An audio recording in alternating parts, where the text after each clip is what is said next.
Welcome to Radio Riverflow. Riverflow, it's a radio show. That was it. We also can record. We have 22 hours. Oh my god. Are you ready? Camera. Power. Are we recording already? Audio, yes. Uh-huh. What is your name? Sir Adam. Adam Allegretto. Yeah. Welcome to the Riverflow Royal Show. It's the Riverflow Royal Show, where the rivers flow and the royals show, but they don't show much, 'cause it's radio and not TV. Is setting up a GoPro camera for this action-filled interview with me, Sir Richard.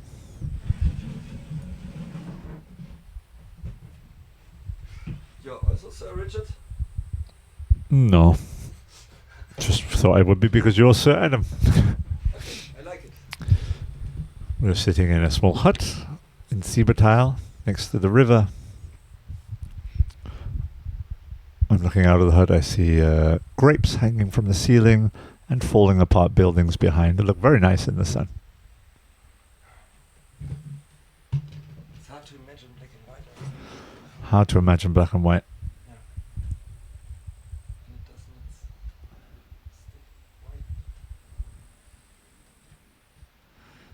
white. Sir Adam is kind of learning about his new stative, how it works.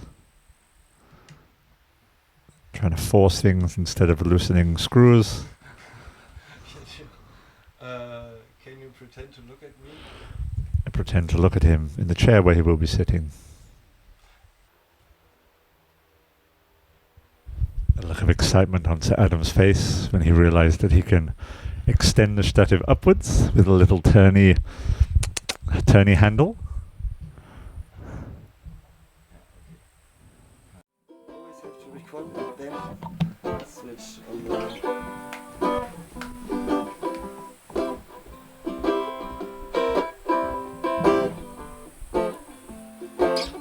I can hear the river. And the birds.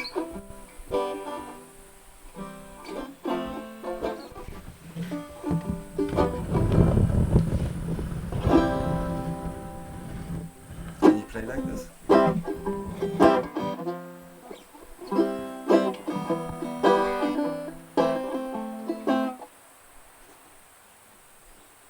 I hear them louder on here than in my ear. yeah. Oh, life keeps rolling on.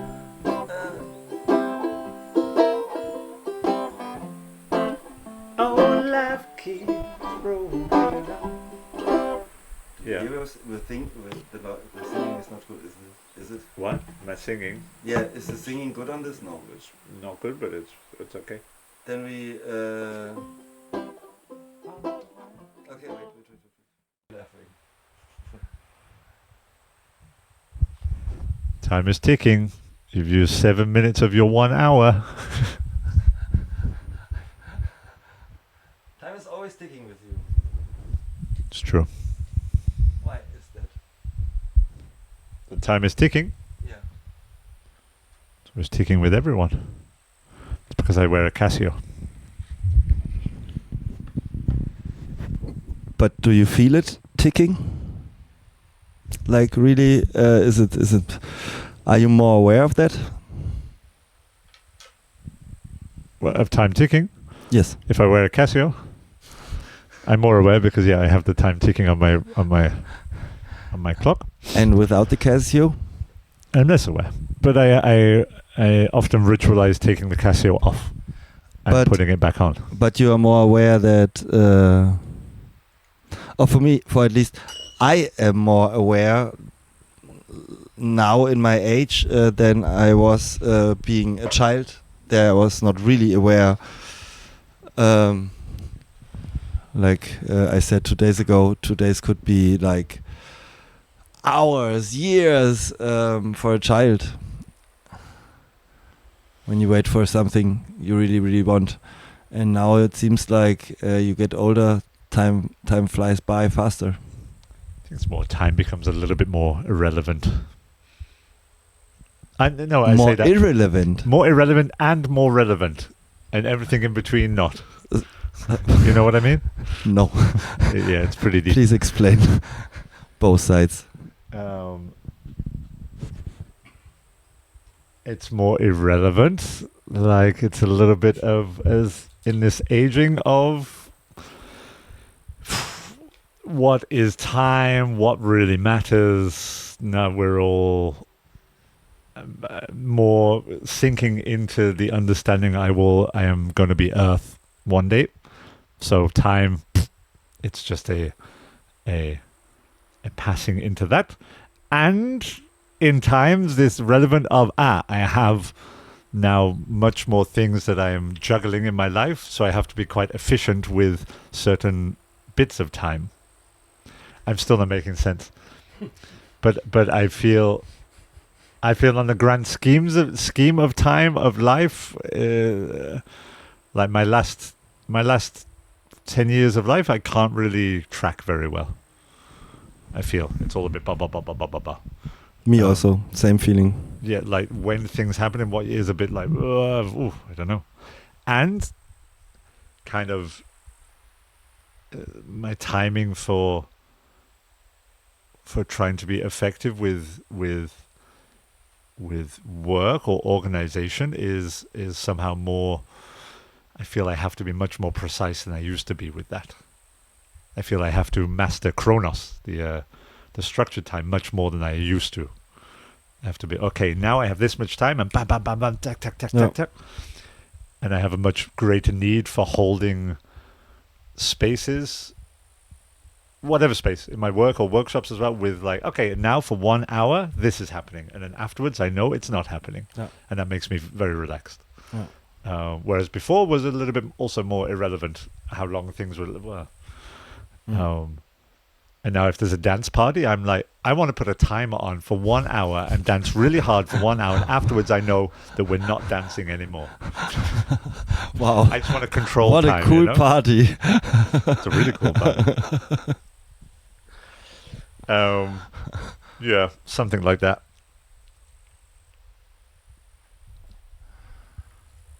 But then I have this Casio on, and then if I go in to do something where I don't want to be with time, I take it off and leave it on the side. All right. So also for that 1 hour of dancing, I would take my watch up and be without time. Yeah, nice. Until the timer goes off. This is cheating.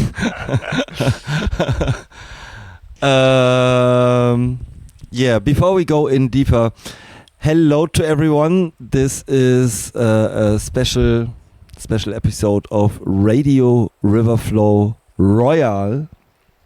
We have our royal guest from the UK, Richard H. Kimberly, with us. Hello.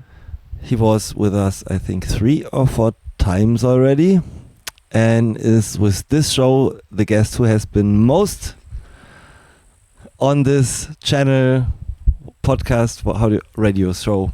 Yes. And now it's with video, which is a little bit unnerving. Yeah, it's the first time with video. Or not the first time with video, but the first time with a live video. Yeah, we are on the Radio Fabrik Salzburg. You can hear us every 4th Wednesday in a month. And if you missed this, you can listen to us on riverflow.paradis with IE in the end .so, and also on our YouTube channel, which is at Wohnzimmertal. Richard, you also want to make some commercials on front so we can just talk in the back, because Richard does also stuff. He does workshops, he does shows. And where can people find you, Richard? People can find me normally where I am right now here. I will then be driving around. You can look for a blue bus that I'll be in. You can also find me on the interwebs on www.richardkimberly.net because .com was already taken by some American. What is he doing? Something to do with trucks. Americans and trucks. .net. You can find my work there. That's mainly where you find me. Or in Austria. I spend a lot of time in Austria at the moment. Yes. Because I think we talked about your life.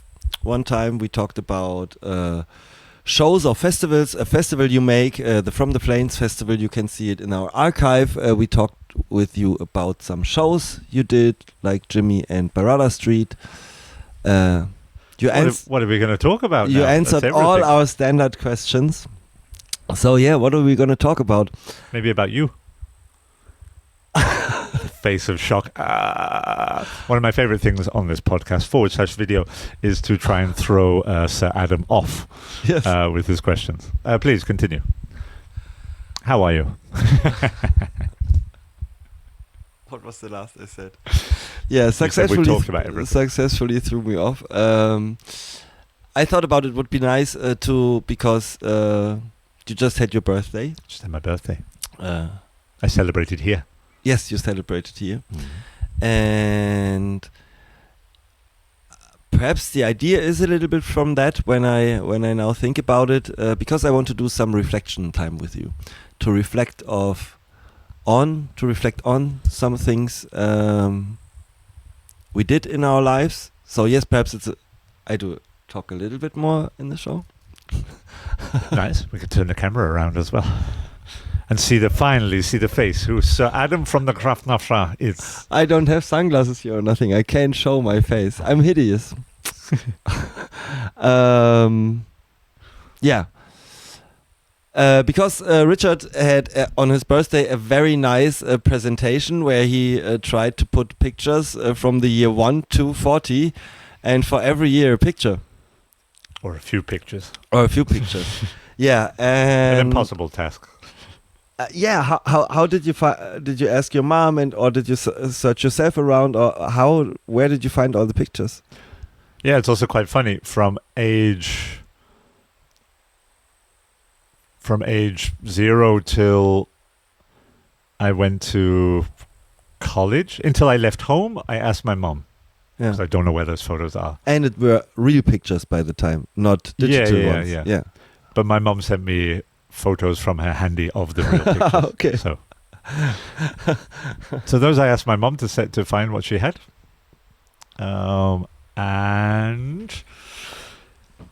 then was a bit of a hole in the middle. This kind of this time where I was more away from home and didn't really have any digital devices. And then the later years, You asked Google for it. No, I know. I looked on Facebook. Really? From when I started, so I was on Facebook since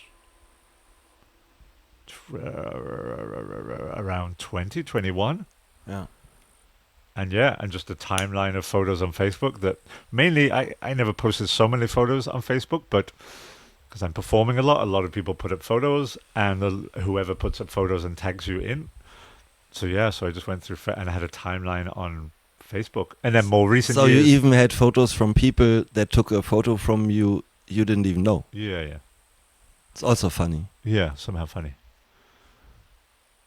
And then, of course, the last few years, whatever's on a random file of photos to sort on my computer. Yeah. I'm just looking through a lot of photos, and then my phones at the moment. Yeah. When you would describe there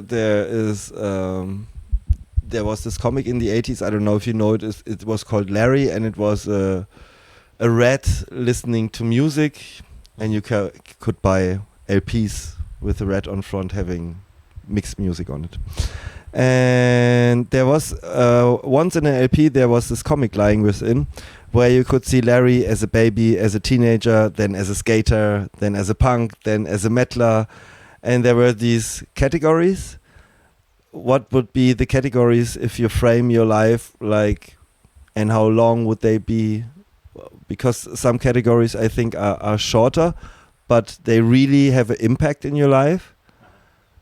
Some would be longer, and you Yeah.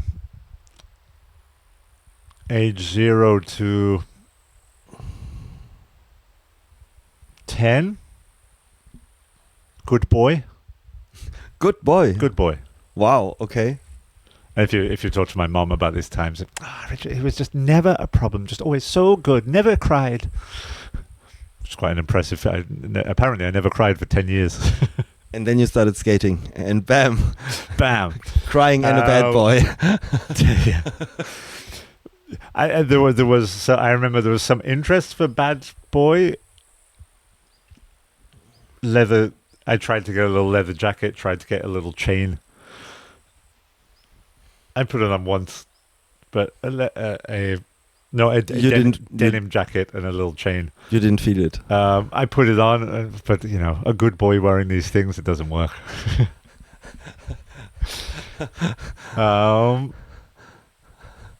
Why? Where did you get it, and why did you put it on? No, they weren't even I think I just found a random denim jacket from a second-hand shop and cut the sleeves off to make it Rocky. Yeah.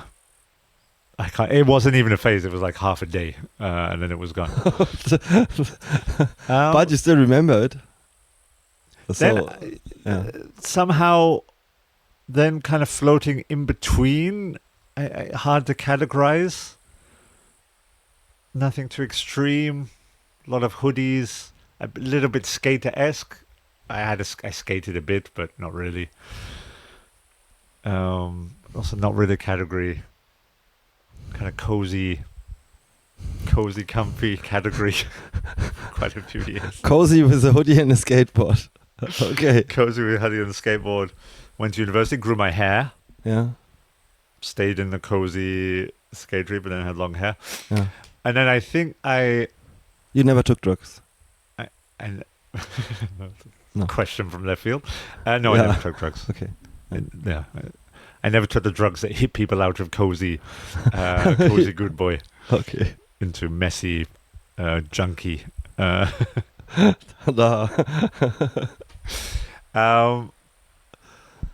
I went to college, and I remember I met many more people from a broader horizon of different subcultures of society. The goths and the skaters and the more thuggy, And I still somehow floated in between and was back and forth between them. And I kind of stayed in that until I started traveling and met my first hippies.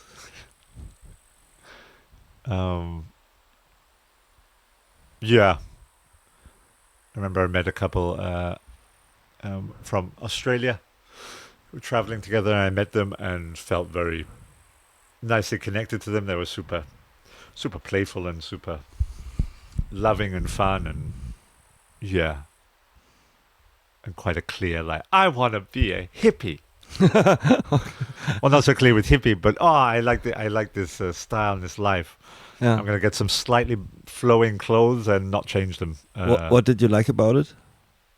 More than I also before? I don't think I categorized it as hippie then. Just something innately down to earth and present about it. Yeah. The people I met at least, was this real focus on now and the presence of having fun and connection and singing and dancing and being present and doing whatever we were doing. And in that moment, and then traveling, and also what I was exploring was a great fit. My hair got longer and my beard got longer, and I was traveling a lot in Asia and meeting people and writing journals and being very present. Had no phone, had no watch, very, very much without time kind of moment. I had one pair of trousers which I loved until the material started rotting and just fall, like every day would just like break somehow, and then every night I would put a patch on, and I just had a patchwork of trousers that I just kept traveling with as little as possible, and that was quite a time, what did you call it? A category? Yeah, how would you frame it with a word? Yeah. Traveling, traveler hippie. I don't know. Hippie's a bit weird. Like, I don't. Also, I met people and they were like, when I met you, I was a bit unsure because I thought I just met a hippie who's going to sing Bob Marley at me and smoke weed or whatever. Yeah. And then they were very pleasantly surprised when actually I liked to sing Disney songs and wasn't smoking anything. Yeah. So somehow the cliche of hippie I wasn't in, but this kind of being present and growing my hair and beard and trinkets and travel memoirs and that was quite a category. And at some point I started performing, and that shifted a bit then to somehow traveling performer category. Hitchhiking a lot, living with very little money, making my money through performing, working on projects, having everything I own with me in a backpack, and also without time or phone or computer or internet or emails or all these things. So these kind of categories in my memory is a super free time. Like, burden of responsibilities was incredibly light. Nice. Like, nice. And Good often, life. that's the thing that's often a thing will come up in me. Is like, I miss that. Yeah. This freeness of any. Yeah, I feel you there. And also to realize now, it's also when talking to other people, that's also a phase of life. Yeah. It's important in that from whatever it was for me, from early mid-20s to early 30s was that time. Are you zooming in more? No, I can't use the zoom. I wanted to shift out slowly during the talk. Cool. It's not working. Just pull the tripod back. Just do not move. Are we paused? No, don't move. Wait, yes, we are. We're not moving, we're talking. Ah, shit, yes, we are talking. Oh, no. I'm not moving, but you're moving the camera a lot. Yeah. Whatever, it's a first try. You can I give you my slideshow of my photos. You can put that instead. Like one picture during the mess up.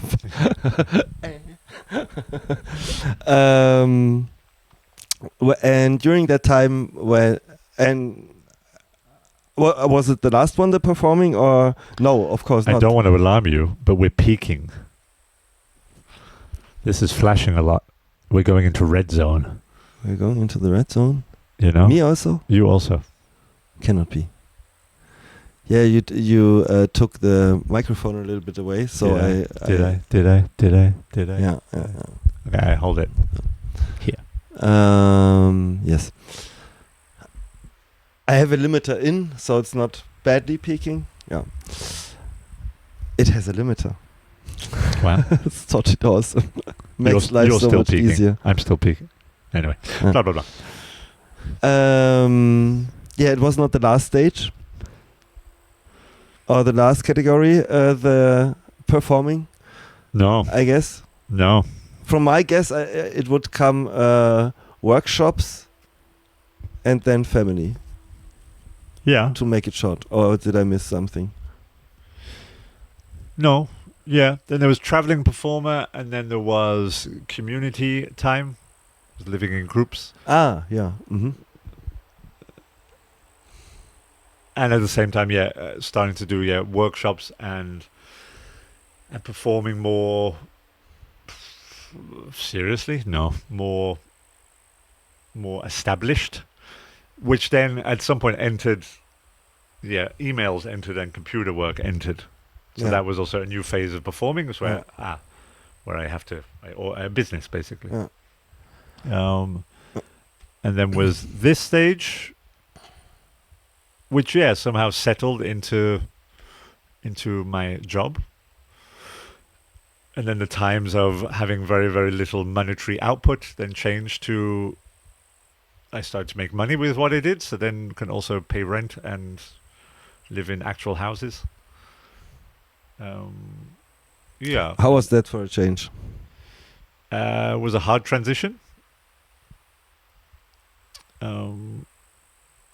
Also, after leaving I actually was making enough money, but then was living in community, so the rent was very cheap somehow. And then I left the community and then had to pay normal rent, like the normal people in the world do. And that was a bit hard. I was resisting that. And then realized I can afford it. And then with the coming of family, was very happy to afford it. It took me actually just in the last years to really become comfortable with giving out money for comfort. And family, having baby really helped that. Being like, comfort is worth it. If I'm on the road and we need somewhere to sleep, in the past I'd be like, great, so I sleep in the train station on a bench, on a metal cold bench, whatever, to save the however much money. And now it's like, no, we rent a Airbnb. Oh, it's quite expensive, but okay, we need the space, we need comfort, we need warmth, we need this. And the start of that was like, no, can't we just sit in the train station? And now I'm quite like, yeah, no, it's good. I make enough money and we can afford that. And this year, on my year plan, it was a big thing that was slow, comfy freedom. Slow, comfy freedom, which is a somehow new form, this comfort. To give money out for comfort. To pay more rent, to have a nice home, even though we're never there. But still, that having a home that we can go back to in a home base is important at the moment. So that was quite a big shift. And now I'm in the shift, then of course, now parenthood, and that's a new, that's shifting as well. Now this change of I can't just go off and do whatever project pops up. I have to coordinate with family and see what actually works and fits. And if I already have quite a few things, then just another one squeezing in between, which I always used to do and love to do, doesn't fit. And it's a bit painful. And now for the next month, I just got invited to go to Jordan to teach the Palestinian group of Clowns Without Borders, hospital clowns there, who are working in Palestine. And you can't, or you do it? I wanted to do it, and it doesn't fit with family. I already have other plans and workshops and things, and that would be squeezed in between. It would be me going away. It's not just me being away in the day, it's me being completely away and out of family system. And it doesn't, and I discussed with my family, and they were like, it doesn't really fit now. In the future, I think it would. And I was like, I understand. Yes, I understand that. I hear it. I see it. I agree with it. And I really like to do that.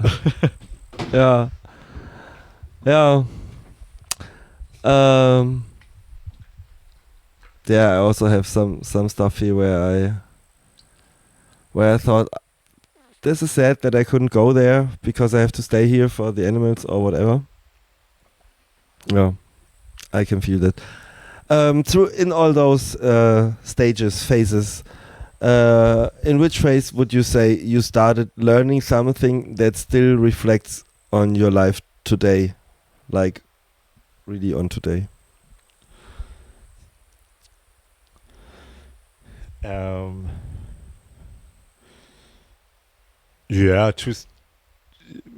There's three things pop in my mind. One, when I left to travel, when I left England. And before leaving, being like, so much fear Mm-hmm. of not knowing how other countries, how people, how do I do this, how do we go, and learn very quickly. You just go and work it out, Yeah. which I was much better at, which I lost. So a it little gave bit you more. self-confidence to travel? Yeah, absolutely. That I could quite easily go to any country and it's fine. And the fear of countries or other places or people are all fabrications of whatever. A shift of angle. Close up on my ear. No, the close-up is out, and I can't zoom. I don't want to zoom anymore. I don't want to zoom anymore. Yes. That was one. The second was when I studied clown for the first time. And then realized, holy moly, education is amazing if it's something you want to do. Yeah. Or something that, not you want to do, something you're engaged in or by. Whereas until then I studied a lot and went to university and because that's what you did or what people did. It's a deep point within you, isn't it? Yeah. Because you said it, I think, nearly like the same. When was the first interview? 6 years ago, 7 years ago? Like nearly the same. Yeah. Yeah, and studying clown, which is so spiritually enriching. And I studied because I loved doing it and not because I wanted to become a clown or be a clown. And eventually that came by itself. So that was also a deep thing. Also this philosophy of doing what brings you pleasure and seeing with my own life that then brings everything else follows with that. And I always struggle a lot because I was also very fortunate in my journey and very privileged to be able to take time and have enough money to go traveling and have that time where I could explore performing and which many people it's hard to take that or have that for many people. So I had a privilege, the lucky start. But then I'm just following something in the pleasure of it, and then eventually that coming back in the ability to pay my rent with it and all of this. That was also a deep thing. It's like, if I do something, it's because I love to do it. And at some point, it will come back. If I'm looking to live from it, it will come. But I don't have to worry about that. I just have to engage in what I love doing. But aren't you afraid that this will stop? For example, I was at one time I was good. It was in the early days. I was a rollerblade teacher, and I did. Whoa! Hold on, everyone! Breaking news, Sir Adam, a rollerblade teacher. Yes. Who were you teaching? Several kinds. I had the B license. There was A, B, and C, so I could also train like some, how do you call it, ice sledders, professional ones. I would drive with them and do the summer training on wheels and work on the technique, that they bring the full force on the thing, or with hockey people, or to learn them fast stops or something. And totally normal people, like 50-year-old people not listening to you, falling down, breaking stuff. 5-year-old kids do not want to drive but have to because the parents want to. Like the whole palette. But I did normally I did half pipe, vert and street and fun parks and stuff like this, aggressive skating, and which was quite a different thing. But when there was this job, and then it was getting popular, and there was this one guy handling our courses, I did it with a friend together. It became difficult for me because I lost the fun in it. And also with the other one, I didn't teach. So are you afraid that this also could happen to you, that if you have to be a clown every day, all the time, playing on the Arida ship or whatever, you know what I mean? Yeah, absolutely. And also, yeah, I think for sure it needs to shift and change. And that comes, I think, faster with the danger of someone else. Shall I repeat that, or do you think it got it? I think you got it. Okay. I hope. Yeah, that it needs to shift and change. And the danger is, of course, if someone else comes in control of what you do. If I worked on a cruise ship and I had a contract for 2 years, then I have to play the same show for 2 years and be away from my family for however long. And I imagine at some point, I think it would be fine. It would be okay. I'd find my way to have fun with the show, and the show would adapt to have fun. But then if someone has a demand and control, and this is also why until now, I think I've never worked with no one controls anything I do. Mm-hmm. Even acting, like I've never had a director who's directing my piece. You need like a manager? Sorry? You need a manager? It was a joke. But yeah, like often... It would make life more easier, wouldn't it? If someone just tells you, here's a gig, there's a gig, and you say yes or no. Yeah, but then it's different to have someone producing. It would make it much easier. But someone saying, okay, you have to do this show in this way. And I have many actors. No, not the way, just the time and the place. Yeah, no, that's definitely. And I don't think that wouldn't cut down on the fun or freedom, because I'm still in control of that. Yeah. And I would fire them if I'm still in control of them working with me somehow. That's how I would imagine it. I'd be like, no, this is not how I want to work. I don't want to do these gigs. Okay, I need a different person or a different partnership. Yeah.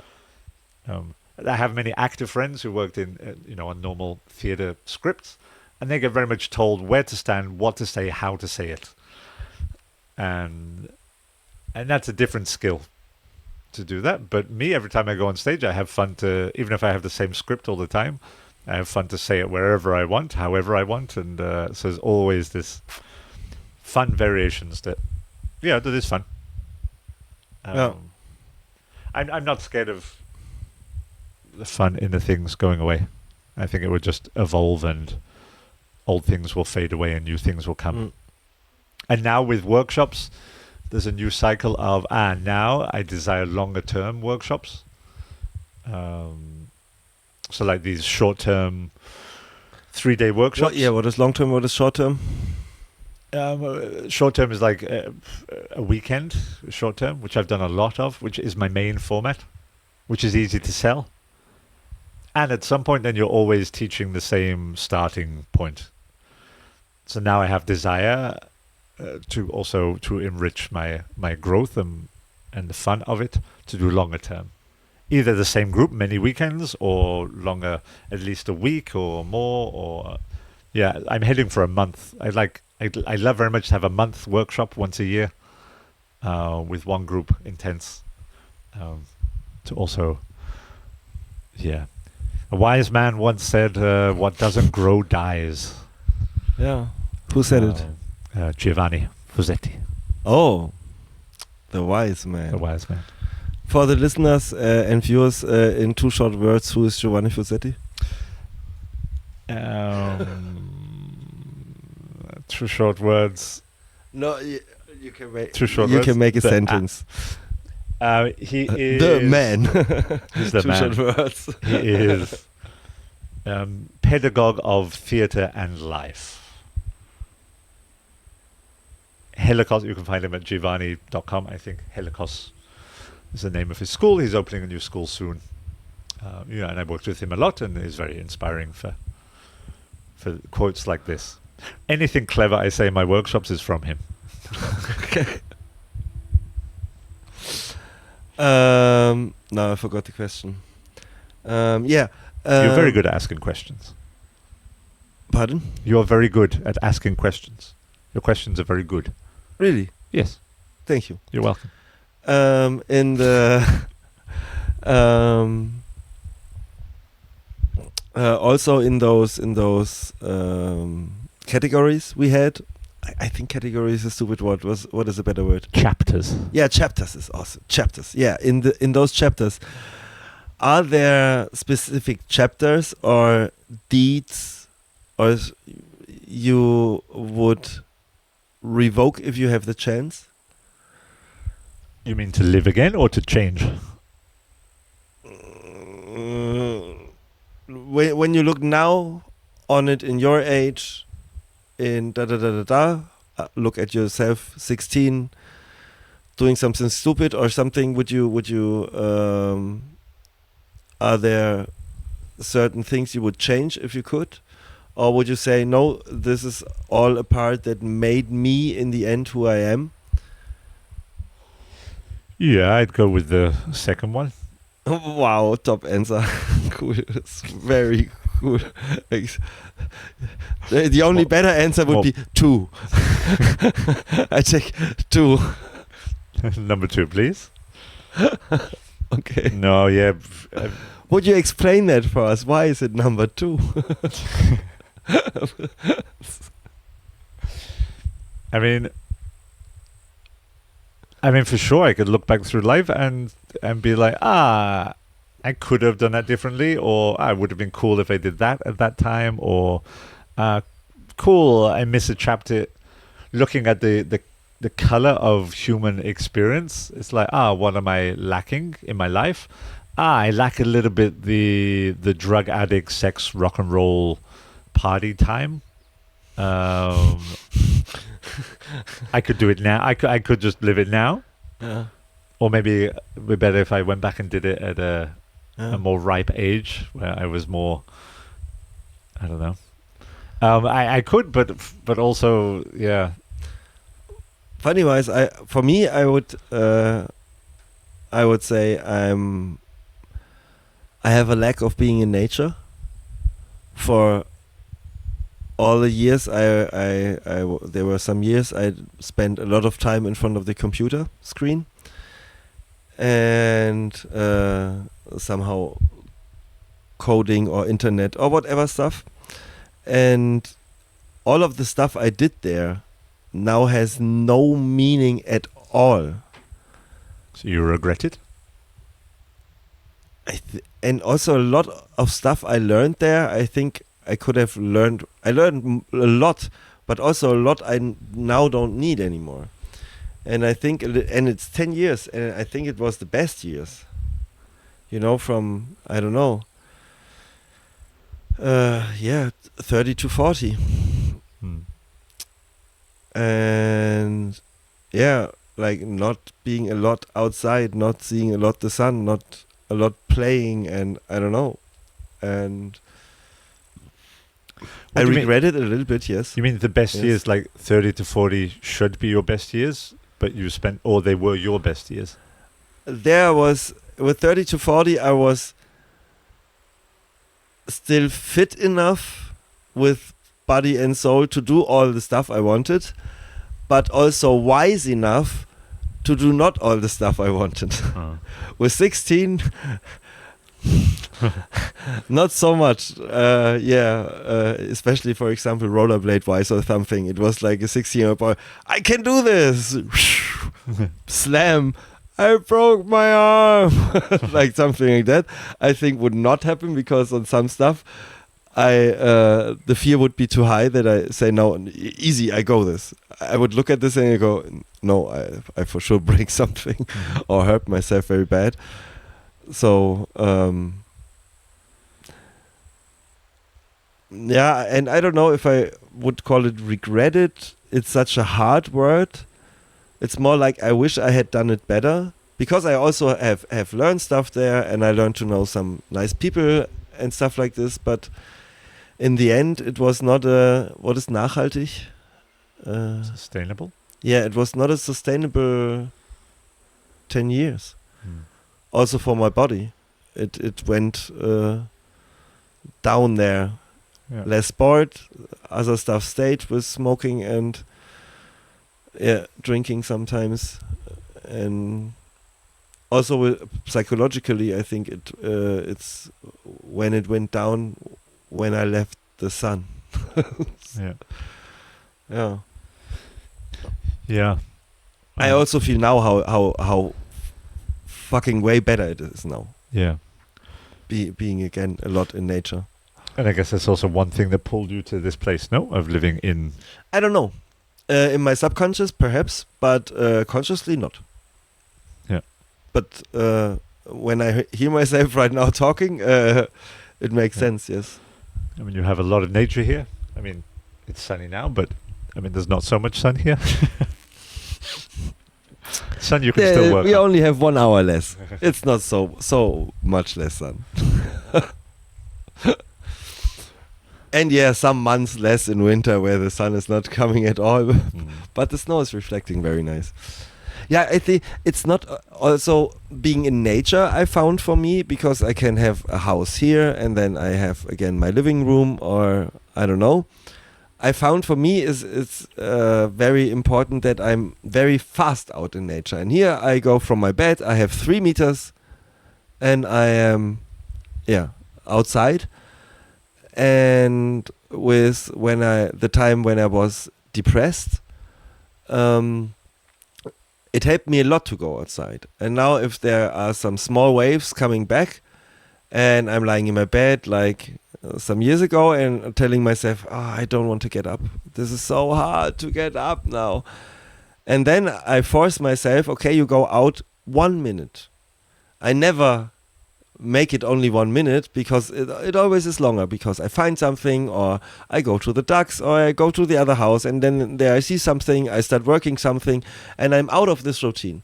So being in this environment here helped me a lot getting, not only out of depression, but I think it's a normal life. I started going to bed with the sun. I'm waking up with the sun, which is also quite healthy, and not staying up every night until 3, 4, 5 o'clock, which I did every day with the computer. Yeah. I woke up at 3 o'clock. And it's not the rhythm of this body at all. No. Yeah. And here I feel it's the nature forces me into rhythm, because you can live out of rhythm here, but it's so hard. It is so hard, especially in the winter when you sleep when the light is on. Then it's basically dark all the time and stuff like this. And so, sorry, I'm. No, it's interesting. Getting back on this topic of time. Yeah, but the show is a little bit about reflection, and this is, I guess, my reflection to my past. That the rest, I think I'm quite okay with it. Yes, some stuff could have run better, some not. But it was like a drug or something. Like even from the time I spent, from the screen time, like 12 to 16 hours a day for weeks and weeks and weeks. This is a drug, you know. Tricky things, these computers. Yeah, now they are mobile. Even you can, and there it was like, I had a laptop with 1.5 hours, and it was thick and heavy, and it's not like today. Yeah. We had so much, we are only in the last 40 years, or let's say in the last 20, we had so much change compared to our parents in what we can do now and everything. This is really crazy. Yeah. There's someone. I think ironically I saw it on the on my phone, but someone has stand up talking about kind of the movement of mindfulness, because mindfulness is such a big thing now. This kind of everyone talking or practicing mindfulness, and no, changing sides. What is mindfulness? Mindfulness, I think, would be defined as the practice of being present. The practice of presence. Of presence, yeah, or the practice of one practice could be sitting and just hearing the noises that are around, or sitting or feeling the things, or meditating, or when I'm doing something, I really do it. When I'm washing up, I really feel Yeah. how I'm washing up, Yeah. which is a great practice. Yeah, very, But, very. But somehow quite a new. The word is very new, or the frame of it is very new. And this guy was saying like when he was young, this mindfulness wasn't a thing, because when he went to the toilet and did a shit, he would be doing it. There'd be nothing else distracting his attention. He wouldn't have the internet in his pocket. And basically these phones which are taking us so much away from this mindfulness. So now mindfulness needs to be something that we have to work to do, rather than us when we used to be on buses, we used to watch the people around, being mindful about our surroundings somehow. I don't know. My dad told me years ago, really, I don't know, 30 years ago at least, no more. I think even 35 years ago, my dad told me that he had the secretary in his company where he was working. He was working in management, and he has a secretary. And he said, this secretary is the best secretary ever. She types something parallel. She has a talk with another person, and she is sorting some documents at the same time. So he comes back, and she did it all in one thing. And he said, it's the best secretary in the world. Yeah. And as a child, of course, I was adapting that, and I was like, okay, the more tasks I do in the same time, the more great I am. There was no quality in the task mentioned, so I don't know. But this was a long time in my life. I did this like this, and then I recognized this is total bullshit. You have to do it the other way around. That when you do something, when you do an interview, you just do the interview. Do not think on anything else or stuff like this. Yeah. And even when I dig a hole, and sometimes I also have to force myself because I forget it, because my head is so full. But the more I think you are in the presence, the more chill you are, and it's healthy for the mind, unstressful. Yeah. You know. The more centered you are as well. I think it's also a definition of feeling of being centered. Yeah, and for example, not dropping so much parts. There are some people, or even I get it myself, when I'm nervous and I have a lot of stress, I start to drop stuff or to knock stuff over, because like in the real meaning of the way, I don't know what I'm doing anymore. Yeah. And of course I do normally know where the end of my hand is. But somehow, the more stressful you are, you forget where you are and what you're feeling, and get more clumsy and clumsy. Yeah. Yeah, I think this is also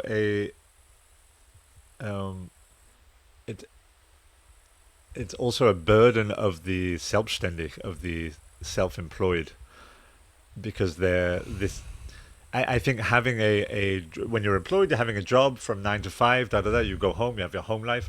I think it's much easier to be, okay, now I'm home and I'm present here. Now I'm at work and I'm present there. And I think people who work for themselves, or creative beings, or I speak for myself, but like making shows, like if I'm creating a show, it's on my mind constantly. And I try and I have dinner with my partner, whatever, and I try and be present. But actually, I'm drilling I'm like, the show. Yeah, especially I know what you with mean. magic. It's trying to find solutions for magic. Yeah. And it's somehow fun and nice because it's what you love doing. And after a time of that, it's completely not in this it's stress. Like I often need to remind myself to have break, to not let my mind to give this framing of time again. Okay, now for an hour I really think about whatever the show, and then afterwards I really don't, or try not to. And if it comes up like meditation practice, I try to put it away. But then in order to do that, I need to be structured enough to give myself time where I know, but tomorrow I will have 1 hour when I look at it again, so it's okay. But that's that. At least for my last years, I struggled with that a lot, of being like, whoa, I'm burning out because I'm not giving my mind and body mindfulness, because I'm always thinking of organizing the thing that I really want to do, and I'm having a lot of fun to organize, but it's always there. The problem here with me is I can control it very good if I'm alone here, and I do here my work, as soon as there are some people, even if they help me here, they ask me stuff, and the question they give me puts my mind like a ramp to another question. It has not even something to do with the question or something. But the minute I turn around, I'm not in my work. I am somewhere else, and this is for me really, really difficult. You saw it also on your birthday and stuff. It's for I have no filter for this. There's nothing where I can switch my head or my brain off and say, not accepting this. It goes in and my body reacts. Yeah. And I have to get rid of this. To say, it comes in, but yes, I am in control over my body, and I take this, I have noted it, and I put it somewhere there, but not in the active room which is already stuffed with a lot of stuff. Yeah. Yeah, it's a superpower. I think it's practice. I think it's mere practice. Aren't all superpowers practice? Or do you think some of them are born gifts? I mean, I talk Give about... me another superpower.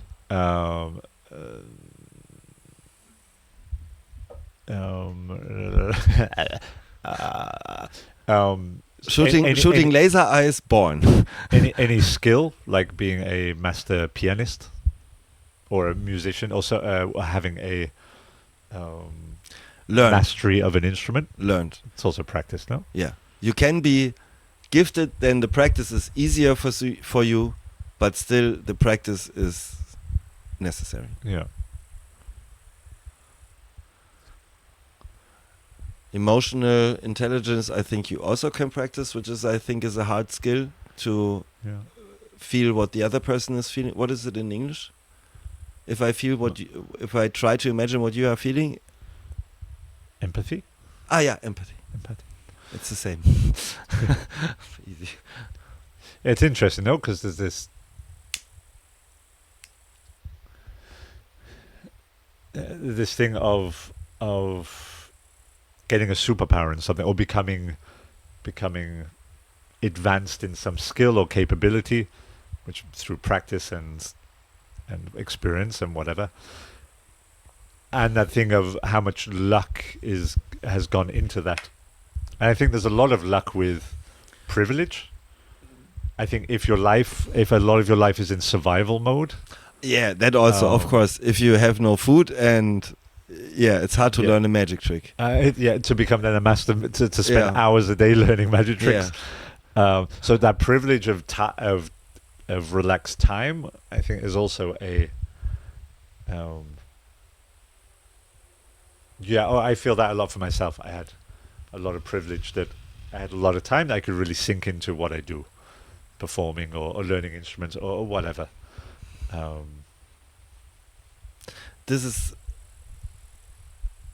You're very privileged with that, I think. Yeah. I don't think a lot of people had it. I thought about myself, and I not so much, but half of it not because I couldn't do it, but because I wouldn't do it. Half of it, I think, is my fault. But still, then I thought on other people doing normal work and stuff, very privileged. They come home from work and they sit in front of the television because they are like really KO. Yeah, and to then sit down and practice 3-4 more hours for your magic trick.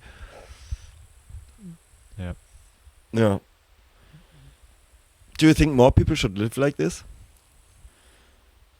Like what? Like not like what you just described? Yeah, like what you described. To be clear, to live like more, be free in the choices of when you are doing what you are doing. I mean, yes. I mean, and that moves very quick into a bigger discussion, which I'm not quite. You think a system would work if 90% of the people did this? Yeah, I mean that's the bigger discussion, which I'm a bit overwhelmed by. I'm like, yes, everyone should be free and go traveling and whatever. And it's like, okay, who's gonna bake the bread? Yeah, exactly. So or clean the toilets or whatever. Whatever. Um, I think our society goes very rapidly in this how much people work, even if they are working for someone and cleaning, doing whatever the things that have to be done. I think those systems can be much more wholesome for sure. Yeah. I think people being trapped in whatever they're doing, there's something wrong with that. Yeah. Being trapped and not being able to, there's a lot of talk about not being trapped in cycles of I'm in a city because I need to have this job to pay for this rent, and actually there's no free money or free time, and it just spirals on. There's something innately wrong with that system. I think it starts even further. I asked, I'm very good with the girl who is here with the young people, and I asked the young people, a lot of them, what do you want to do when you're old? Also, was willst du mal werden auf Deutsch? What do you want to get? What do you want to be? You want to be? Yeah, what you want to be. And in my age, it was my father was like, I think, a guy in the forest, which for the animals, forester, not hunter. I don't know. Forester. Yeah. Forester. And there, even if you say astronaut or something, it's even if it's far out, or fireman or so. This were the jobs the people normally saying in our age. Or what was yours? I wanted to be a pilot of a. Yeah, exactly, like this. A show pilot. Take a guess. 99% of the kids, what do they say? 9 out of 10. Gamer. Influencer. Influencer. Yeah. So what do you do as an influencer when you ask them? Yeah, you're talking to a camera. So, and all of them will sooner or later will realize they will not be an influencer, and that they have to pay the rent and the work. And then they have never spent time dreaming for a real job or a dream they can live. So, in my opinion, they stop living the dream. And yeah, then I get va. And yeah, make parts for blah. Yeah. The whole day. And most of them, I think, will not be happy for in a long term. Yeah. Yeah. It's influencer. Yeah. What do you say for you? Is it, you know, you're less in front of a camera, I think, even as an influencer, but you trained for a long time in your life presenting yourself in front of people. They never trained, they have a camera. How do you see this? How does it make you feel, this it's not an evolution, it's a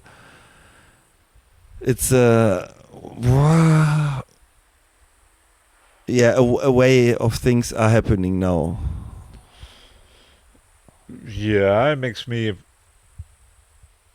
innately uncomfortable. Also because I recognize how much it attracts also me.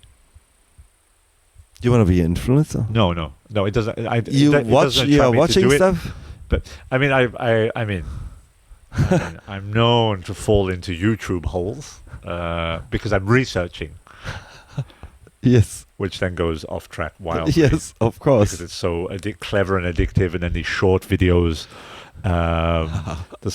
which are, and then there's someone, and then you watch someone on there longer than 2 seconds, then all that arrives is this person, and then you go into the whole of this influence or whatever.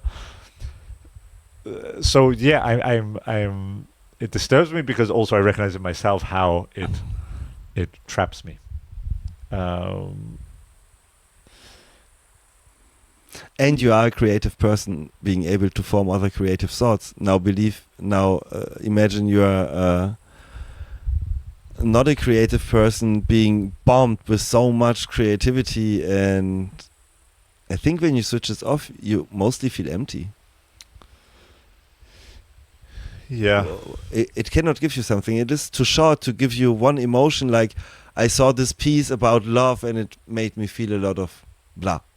So I can repeat it. I can repeat every piece on the Spektakeltal I saw, I can tell you this show was about da da da da da da from 5 hours of show. When I have 5 hours of shorts,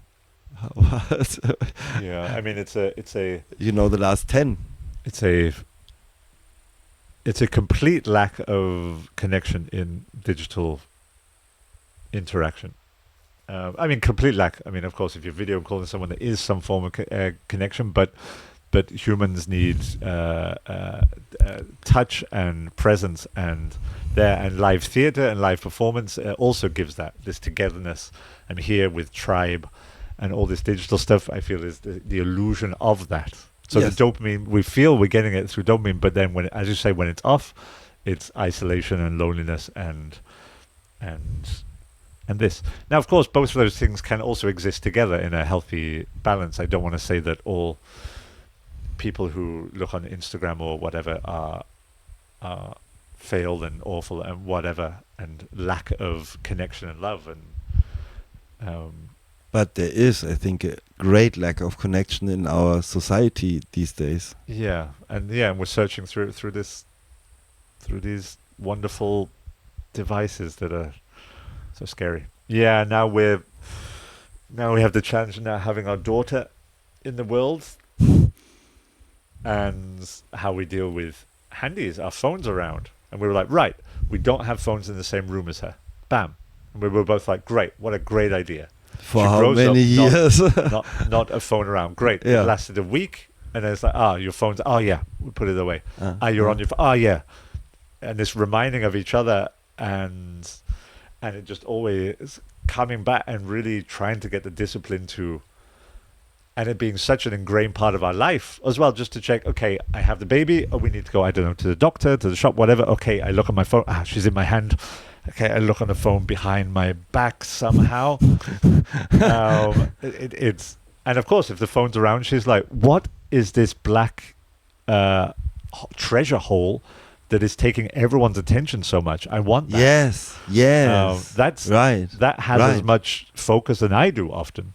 Yes, right. So she's Oh my so God. attracted to it. Oh my God. And then the discussion, okay, do we give I her, didn't even see it that way from the perspective from the baby. yeah, do we give her a fake phone to demystify it, one that doesn't turn on?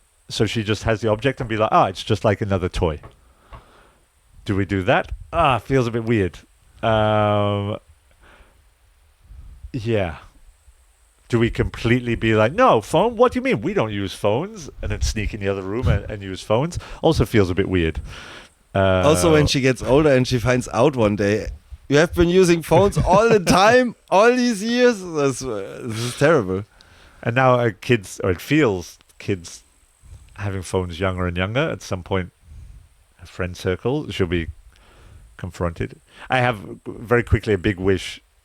I mean, of course, it starts with ourselves, but also to find families who also don't want to give phones to their children as long as possible, and to go camping with them and let the kids go and run around.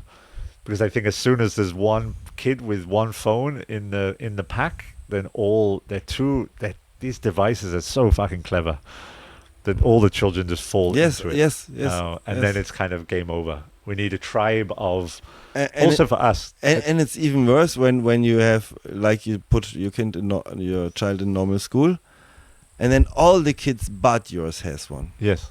This is awful. Terrible. Yeah. Yeah. And I also don't wish that for them. I don't wish for them to also be the one pushed out of the social group because they don't. Yeah, but I think it's also very scary just to imagine in 5 years your daughter can access any data on the internet. Yeah. Or let's give it 7. Any. And you can't put a filter on it. Yeah. As cruel and as I don't know what it might be. And I also think this is also very... Yeah, and also not about her accessing it or not, also not just fed it as well. Because, I mean, these social medias, they're not accessing, it's just being sent to them. Yeah. Like the control of what Tajika is. No. Yeah. I remember when I was researching for Jimmy about masculinity, I joined whatever groups I can find on Facebook, different masculinity groups. If I agree with the form of it or not, I didn't really care. I just wanted to see how men were talking. Mm-hmm. And also YouTube videos, listening to people talking about masculinity.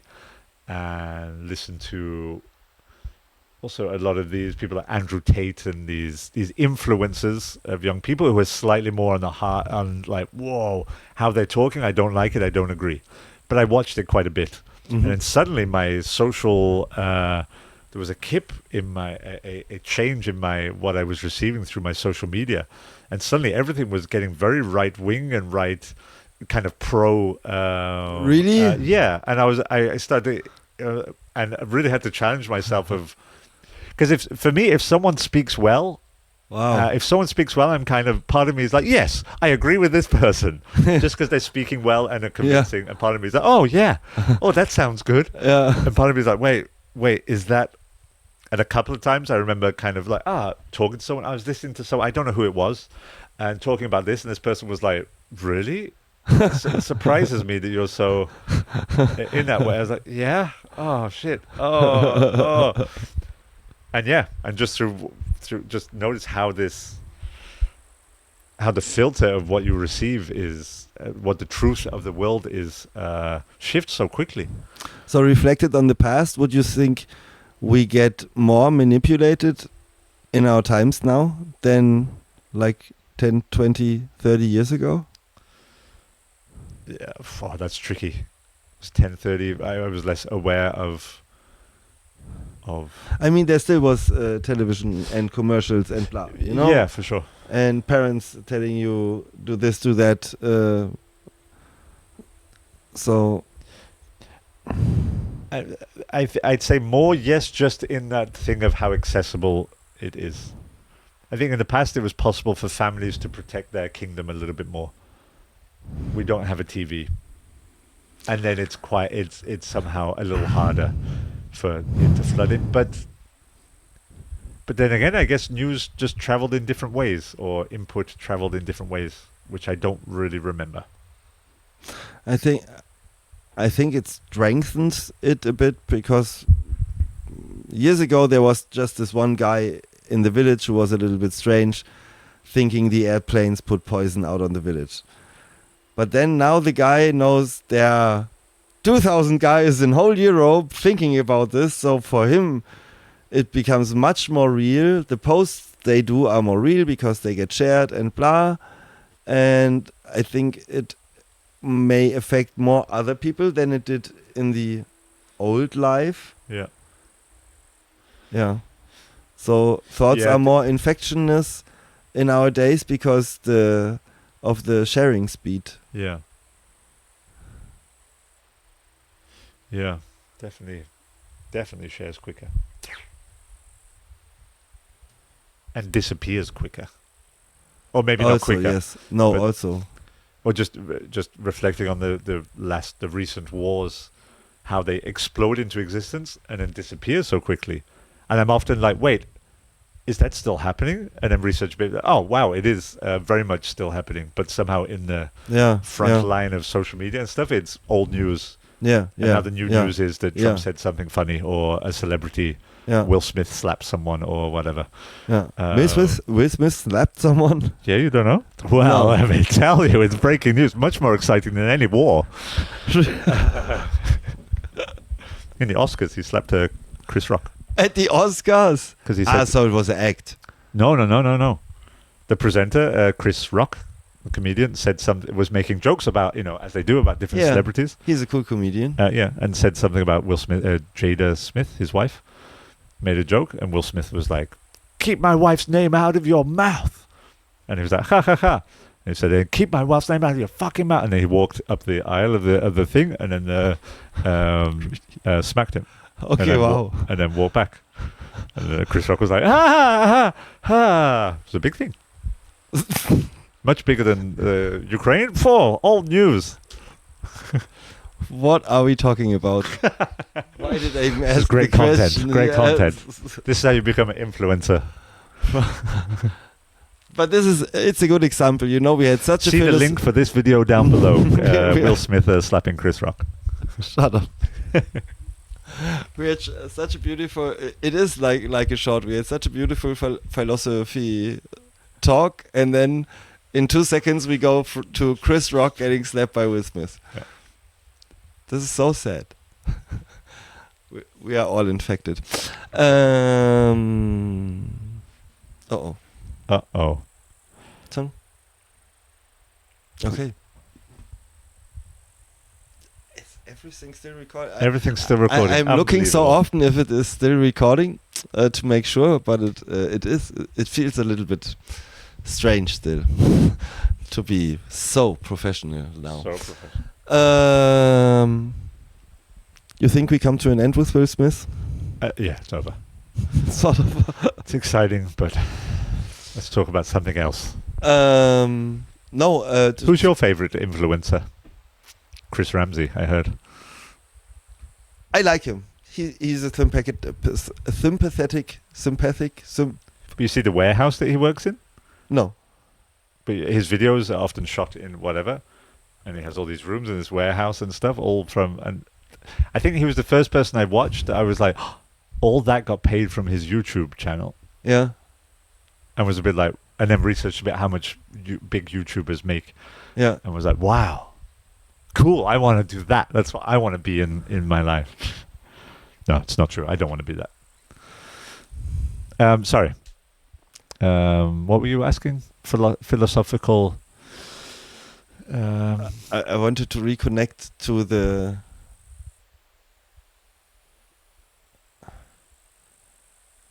Nature. You did again a well job bringing me off with some really... And it was Stupid. even not a question, it was a quote. Did you hear that? Will Smith did blah, and why do I fall for this? My brain is exactly going the other way. Yes, tell me about this. It works even without a screen. Gossip. But now you want to watch it, and now later you'll probably research it. You did bring the other instrument. No, I brought the banjo, Yeah, not the quetscher. not the squeezy. Not the squeezy. Why not? Because I knew we were reflecting our lives and Will Smith. And because I recently wrote a song on this, reflecting life. And I thought if you wanted a song at some point, I would do that. I think now would be a good time. Is now the good time? Not? Yeah, why not? Yes, it's a good time. We think it has even, what is the name? Shells? No. Yeah. Bells. It's not a bell. A bell is something that hangs in a church. Tambourine. Ah, is this the jingle bells? No. No. Jingle bells is what Santa has. How should I do this? I have a mic stand on front, or I can hold it, but I want to do some. I know what. It's even better if we stop. I have the perfect microphone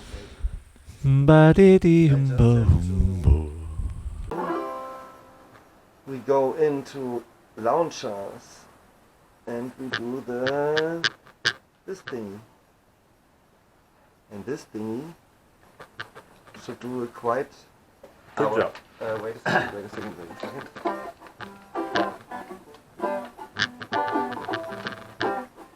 So I always have to record and then switch on the...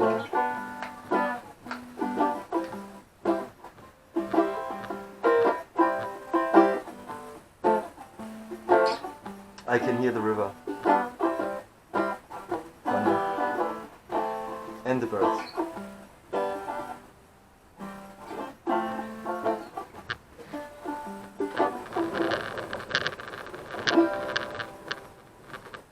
Can you play like this?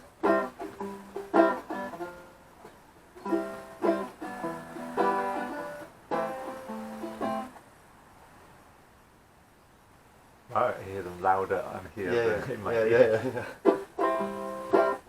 Our life keeps rolling on.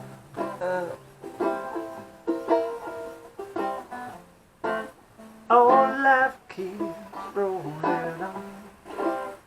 Yeah. The singing is not good, isn't it? Is it? What? Am I singing? Yeah, is the singing good on this? No. It's not good, but it's okay. Then we... Okay, wait. Make another version.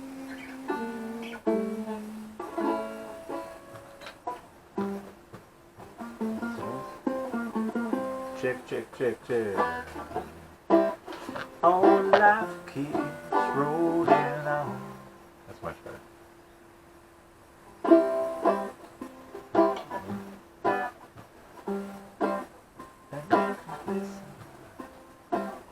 As if you listen carefully,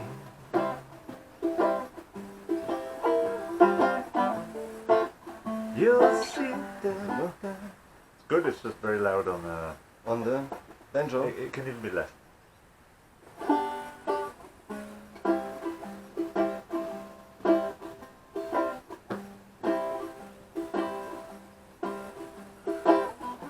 Don't hear anything.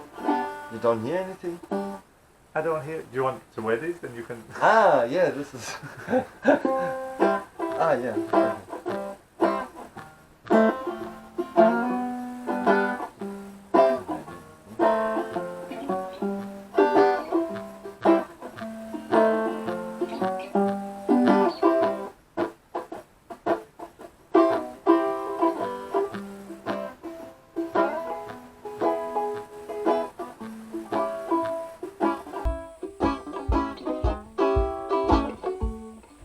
I'm gonna sit right down, write myself a letter. Make believe that it came from you. Is this how we're gonna do it? 5 minutes on Oh, yes. like it. Then I put this away. Is it recording this? Oh gosh. It hurts already. Do you have to stand so close? I think yes. What about the video? Ah. Why? Which one is it? This one. Why is it so?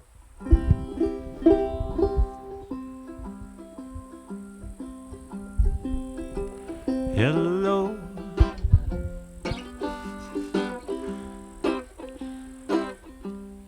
Is this how we're doing it? Okay.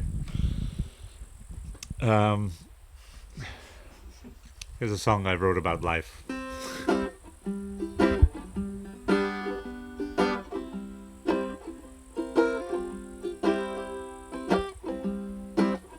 Oh, life keeps rolling on.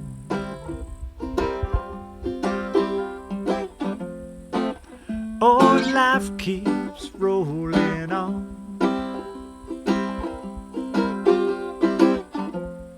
Things will come, and then they will be gone. And life keeps rolling on.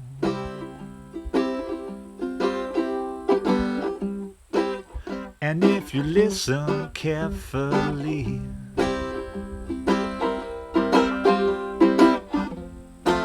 you'll hear the trees whispering to thee, saying don't worry, you don't matter anyway. And life will find its way.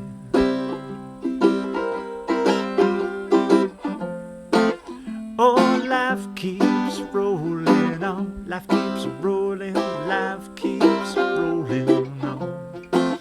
Oh, life keeps rolling on.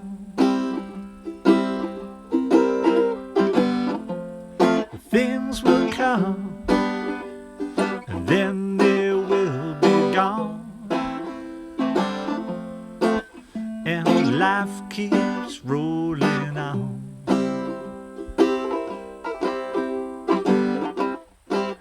And now I look down, what do I see? The sweetest bee staring up at me, saying just be here and live into the day, and let life find its way.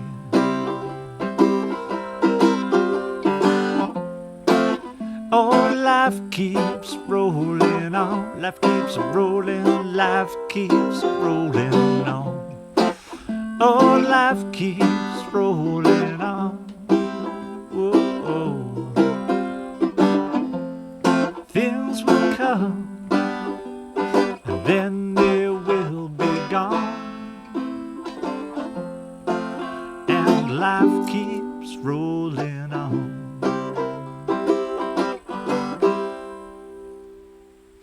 Oh, thank you very much. Yeehaw! Did you write the song by yourself? No, I don't know. No. Hello. Did you? Oh, hello. Sorry. Did you write the song by yourself? All by myself. All by the lyrics, the text, the harmonies, the notes, all by yourself. All by myself. Wow. One bit was inspired by a quote I saw on Facebook. Still bringing it down, or again? No, bringing it up. Bringing it up. It was a quote that said, if you listen carefully, you can hear nature speaking to you. It's saying, "Shh, don't worry, you don't matter." That's a nice one.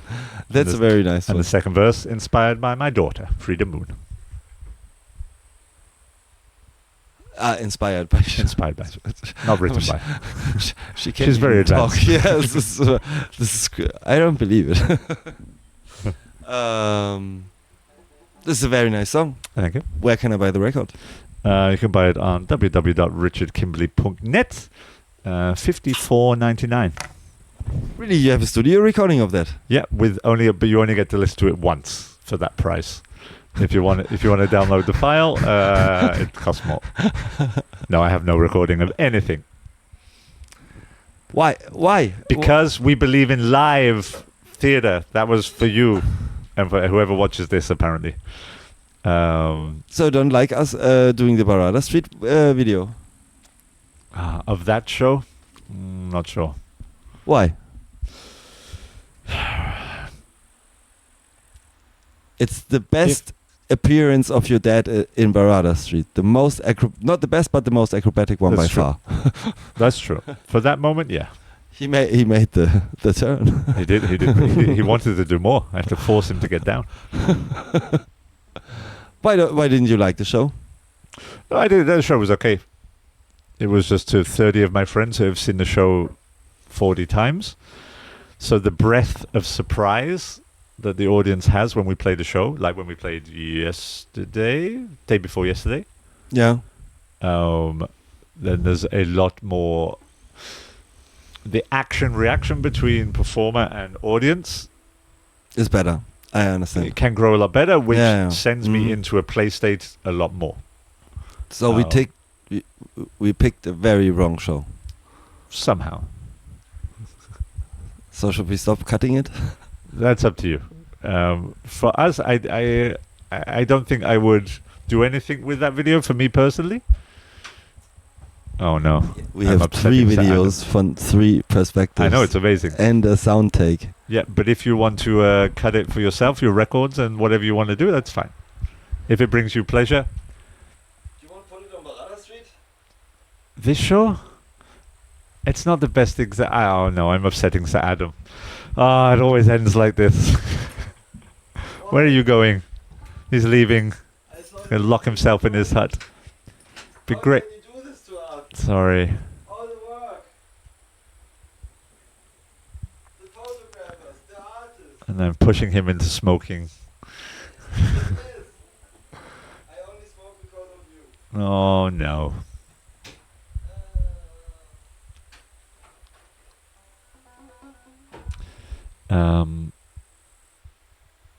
One other thing I've been doing in my age is growing this hair.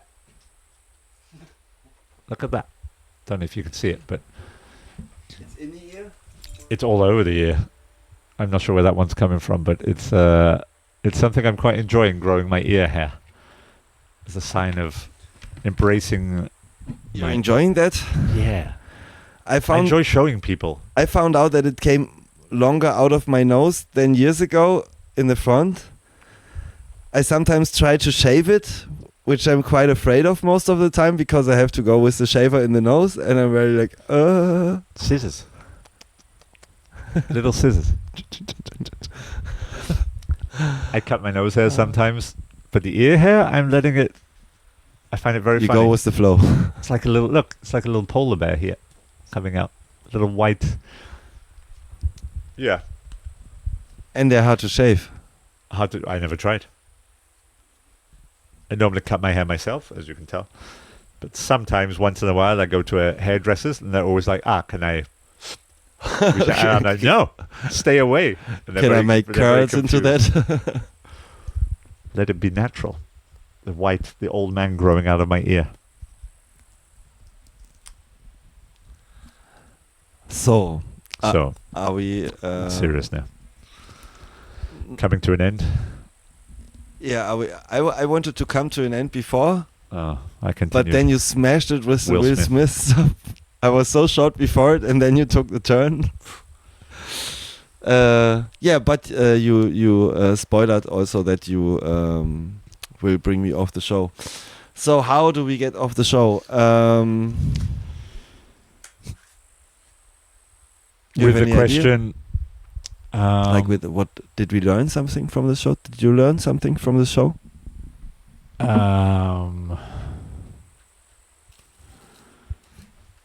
I learned it's more fun to talk about social media events than philosophy.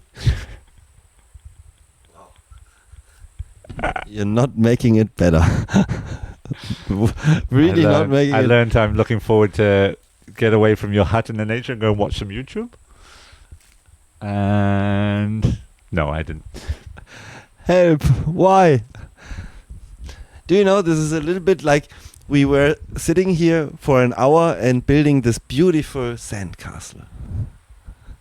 You know where I'm heading? Yeah. And then this one person comes along Bam. and kills the sandcastle. Oh, it's not true. Let's not judge Will Smith too much. I mean, he's a human with feelings. I learned something about time. Was the interview too long? Yeah. No. I learned. Today I learned a lot about time. No. I learned when you were talking about your 10 years in front of a computer Yeah. and now living in the time of the sun. Yeah. Yeah, I don't know what I learned, but there was somehow Something must be in there. the time. I mean, we can relate. If I learned one thing from today's podcast is that we can. Did you ever watch Jerry Springer? No, I know he exists, Yeah. but I don't And know. his trash, whatever talk show from. Anyway, at the end, he'd always do a random moral of the show, and he'd talk into A the random camera. moral. Somehow random. Okay. If we learn one thing today, blah blah blah blah blah, and Yeah. so well. Anyway, that's what I feel like doing now. So if I No, learn one thing from this show, it's that we can relate to time in many ways. And wait, I had something before I talked about Jerry Springer. Now I'm only thinking about Jerry Springer and want to watch a YouTube video of the best fights from Jerry Springer. But I won't because I'm here talking about time. If I learn one thing about time is we can relate to time in many ways. And we can judge our relation to time also in many ways. You spent 10 years of time in front of a computer, many hours a day. And you spent time now in nature, going to bed with the sun and not. And some of this relation to time is wholesome, and some is less wholesome on the human spirit. But somehow I think we also need, like for some reason you needed to sink into a computer for 10 years. And part of you felt that also wholesome. But your soul maybe not so wholesome. And what I'm trying to say is I think it makes sense to get up and go to bed with the sun I think ultimately, ultimately, if I learned one thing is that I think that would be a very wholesome and healthy thing to do for mind, body, and spirit, and is a very mindful thing to do. And the time now is 3:20. It's not. There's no time. Yes, there is a time, but it's not the time when the people hear it. Ah, but they're going to see it. So I can't say it's 9 o'clock at night. It's not true. The sun is very high. Try to be convincing. Right now it is 3:30 on the 26th of August 2025 in Zebertal, here in the Valley with the Sun. But the time you watch this will be a different time. So which brings you to reflect, what do you want to do with your time? Do you want to watch Will Smith slapping someone? Or do you want to go to bed with the sun? At a time that you don't need to know. It's just whenever it happens. Chronos, the god of structured time, and Kairos, the god of the sublime moment. The god of mindfulness. Which wraps it up with, thank you very much. I will see you in another 40 years, when maybe I learn something else. Good night.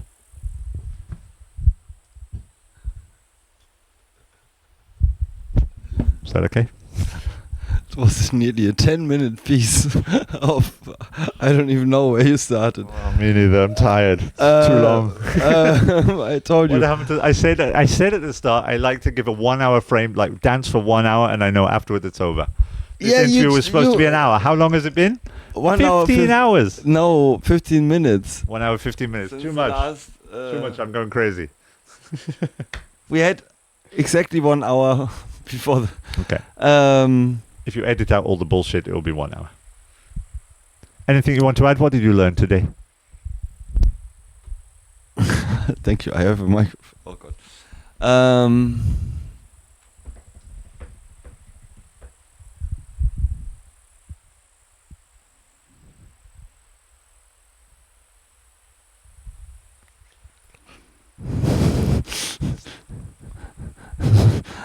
You learned that Will Smith slapped Chris Rock. You didn't know that.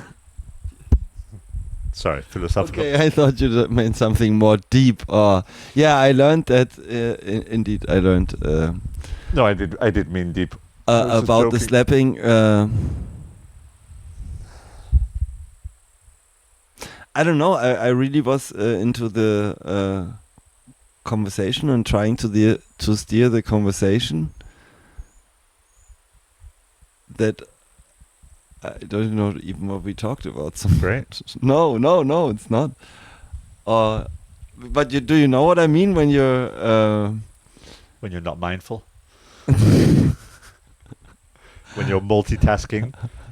Like your patriarch father told you to do. I was very. As many things as possible, as effectively as possible. That's how you need to live.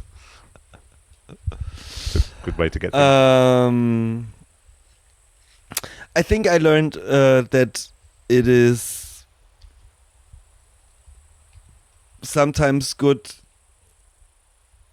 to reflect, not only on very past years, but on the time as you are living right now, to see, is that good? Am I really at a place where I want to be? And not only when it's too hard or when it gets painful and da. Yeah. Yeah. That I think this is what I learned. I'm going to take your learning and learn it for myself. I like that. Huh. Thank you. Yes. We will hear us another time. This was Radio Riverflow Royal, episode 64, with another time with Richard, the great Richard 40H Kimberly, or what was the name? Yeah, Richard H40 Kimberly. Richard H40 Kimberly. Richard, thanks a lot for this very personal. You have a magic trick? You want to show a magic trick? I'm going to show you a magic trick, but maybe after this. Is the angle not right? The video is definitely not. We could do it on recording if you want. It's a bit boring on recording. I think it's funny. I can cut it out if not. Wait a second. Ihr habt uns wie immer auf der Radiofabrik Salzburg gehört. You listened to us like always on the Radiofabrik Salzburg. We are also publishing. We are also publishing a podcast. You can reach under riverflow.paradis with IE in the end .so, and you can find us on YouTube with at Wohnzimmertal. That's a WOHNZIMMERTAL Wohnzimmertal. Subscribe or we delete your Facebook. Bye bye. Bye bye.